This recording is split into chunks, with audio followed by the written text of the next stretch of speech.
turns is a reminder that I'm not out of the clear. And I'm the nightmare. How's it going? You good? Yeah. A little stressed, but I'm good. A little stressed? Yeah. What's up? Festival. Oh, fair dues. You gotta be here, there, and Yeah, it doesn't help. Everything is like literally about a mile away from each other. Yeah. You've just come off stage with La Dispute. Yeah. How was that little guest spot for you? it was awesome. It's been a long time since we've done that. Well, we did it last night in London, but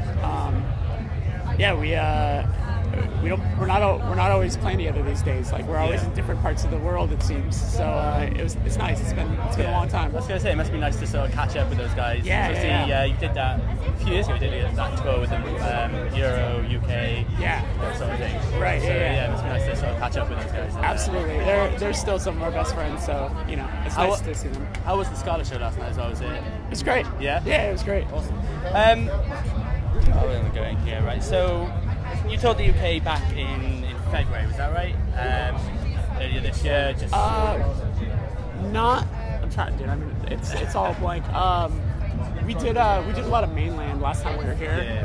We haven't done like a whole lot of UK dates since the new record's been out. Yeah. We're hoping to come back and do that eventually, but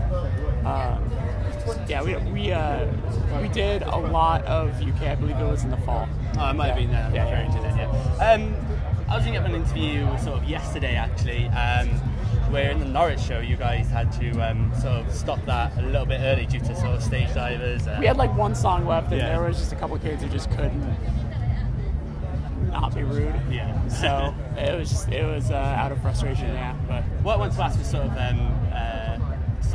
get into it, like your opinion on sort of like stage dive and stuff like that. Obviously within your genre and stuff like that, it's a massive sort of thing. Yeah. Is it something that ever, apart from? I stand by the. I use the phrase don't stage dive because you can, stage dive because you mean it. Yeah.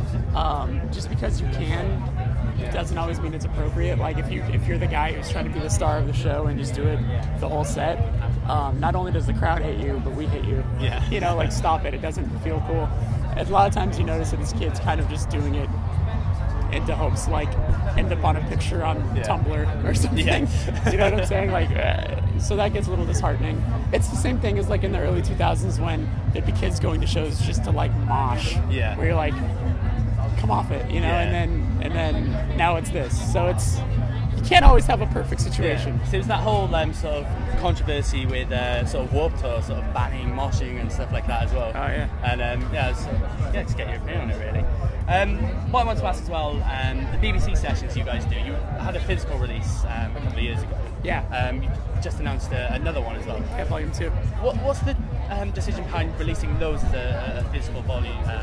I mean, it's getting to be a part of like anything BBC feels really special and historical and all of that. So any chance we get to like do that, it feels exciting. Like I've had tons of records of like the BBC sessions and stuff like that. So eventually one day maybe if we do enough of them we can do something like that.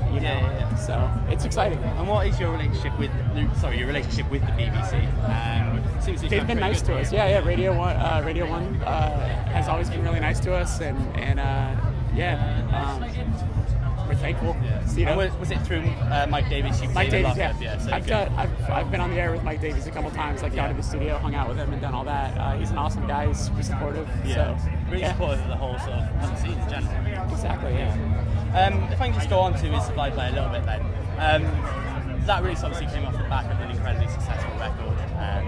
Did you feel any sort of pressure to follow that up? Yeah, absolutely. I mean, consistent pressure always with writing and recording, but a third record is like the hardest record to write for sure. So it was hard, but we did what we wanted to do, and I think we lucked out. It seems to have gone okay. Yeah. So, how does that pressure sort of affect the songwriting process for you? I don't think it affects anything drastically. It's more just like for me personally, like when writing lyrics and stuff like that, like I'm just really extra hard on myself, so it just takes just a little extra time to like for me to be a little comfortable. But another thing I did want to sort of bring up as well, the Fred Phelps t-shirts as well. Obviously when he passed away, obviously he released that t-shirt. Obviously his opinions, everything was just completely the worst and stuff like that. Yeah. Do you think that sort of controversy was warranted at the time for you guys? Do you think? look, it's hard in 2014 to not offend somebody. Yeah. You know, so do I regret it? No.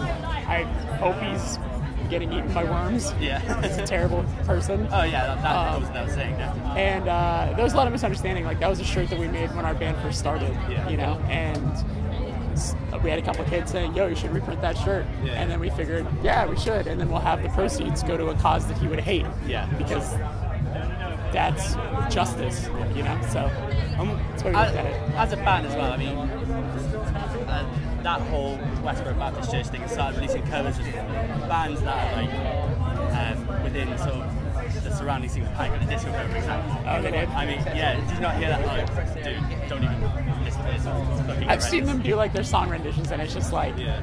it's like Weird Al but dark. Yeah, I mean, Panic heard about it, and then they donated all of their merch sales from that show that night to a charity, obviously, like Yeah. you guys did as well. Right. What would your reaction be like if you just say anything like you're doing? Like, what would you say to them? If they did a parody of one of our songs, yeah. I think it'd be the largest form of flattery. I'd be like, wow, we've annoyed them that much that they feel the need to do this. I don't know, it would just make me laugh. I don't think I'd be offended. I'd just be like, okay. Yeah, I made a shirt of your dead dad. Yeah, I don't think you got a response to that. Yeah, did you? exactly. And just a little note then about the lyricism behind Touche, Amore. Incredibly sort of personal to you, obviously. I mean, the themes on the latest record are huge, obviously. Themes like legacy, death, stuff like that.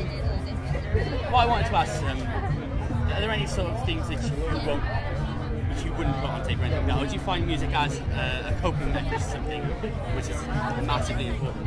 Yeah, I mean, for me, and I think for a lot of people who sing in bands, it's like it's your outlet, you know, to get anything that's bothering you or upsetting you or anything off your chest. So, you know, anything that's going on with me at the time of writing a record is what the record is going to be. So, yeah, I think it'll just continue to do that. And finally, what are the future plans for Touche Amore, sort of UK-wise? Can we expect something, or? We don't really know because we've been we've been overseas now like 3.5 times. We flew over for one show once, Right. but like basically 3 times since the record's been out, and it's been kind of like non-stop. So I think we're gonna take some time next year to relax a little bit and then spend some time on writing and things like that. So I was going to say, I spoke to Prime and Stereo last week at Heavy Festival, and they did a whole sort of in-depth thing about how a band can get burnt out from touring and stuff like that. So that's something obviously you actively want to avoid. yeah, of course. I mean, we've been a band for 6 years. We have 3 LPs and 10 7-inches, and we've played almost over about 700 shows. So we don't know how to stop, and we're going to try it out to see how it feels to sort of like regroup a little bit. But I mean, we still have we home from this 2 weeks. In 2 weeks, we started tour with Rise Against, and then that ends in Florida. We fly to Brazil, go back from Brazil. 2 days later, fly to Japan, and then get back from Japan, and then we fly to Gainesville to play the fest, and that's the last show of the year. I think it take a while to break. Yeah. Awesome. Yeah. Thank you very much. No problem. Today I train it permanently. Why will